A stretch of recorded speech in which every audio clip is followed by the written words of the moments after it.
High friends, welcome back to my YouTube channel. तर आज आपण बघणार आहोत जिरा राईस कसा बनवायचा. ही रेसिपी बनवण्यासाठी अगदी साधी व सोपी आहे व झटपट बनून तयार होणारी अशी ही एक रेसिपी आहे.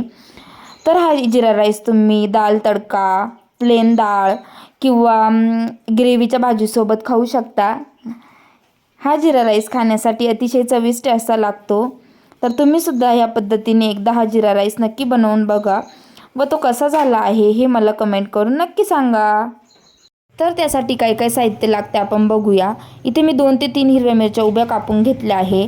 2 सुक्या लाल मिरच्या, कढीपत्ता, तेजपान, 2 ते 3 काळे मिरे आणि जिरे घेतलेले आहेत खूप सारे, कारण की हा जिरा राईस आहे त्यामुळे. व त्यासाठी मी घेतलेला आहे इथं 2 कप इंद्रायणी तांदूळ. याऐवजी तुम्ही दुसरा तांदूळ वापरला तरीही काही हरकत नाही.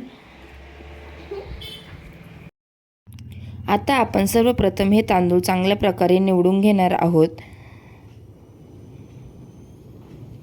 त्यानंतर आपल्याला स्वच्छ पाण्याने ते 2 ते 3 वेळेस चांगल्या प्रकारे धुवून घ्यायचे आहे. आता आपण गॅस ऑन करून त्यावर एक कुकर गरम व्हायला ठेवूयात.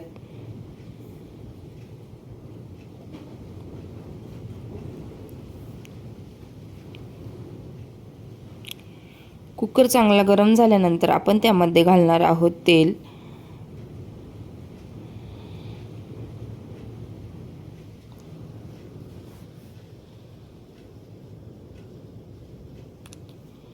तेल चांगलं तापल्यानंतर त्यामध्ये आपण घालणार आहोत जिरे. जिरे तडतडल्यानंतर आपण त्यामध्ये काळे मिरे घालणार आहोत. त्यानंतर लाल सुक्या मिरच्या व हिरव्या मिरच्या टाकून आपण त्याला मिक्स करून घेऊयात. आता आपण त्यामध्ये तेजपान देखील टाकून घेऊयात व त्यानंतर आपण टाकणार आहोत कढीपत्ता. हे चांगल्या प्रकारे आपण मिक्स करून त्यामध्ये आपण धुवून घेतलेला तांदूळ टाकून घेऊ व त्याला सुद्धा चांगल्या प्रकारे मिक्स करून घेऊ.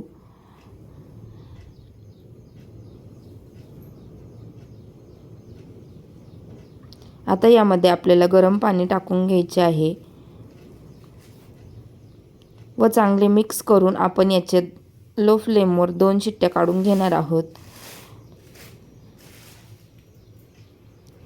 आता आपण लास्टला मीठ टाकून घेऊयात.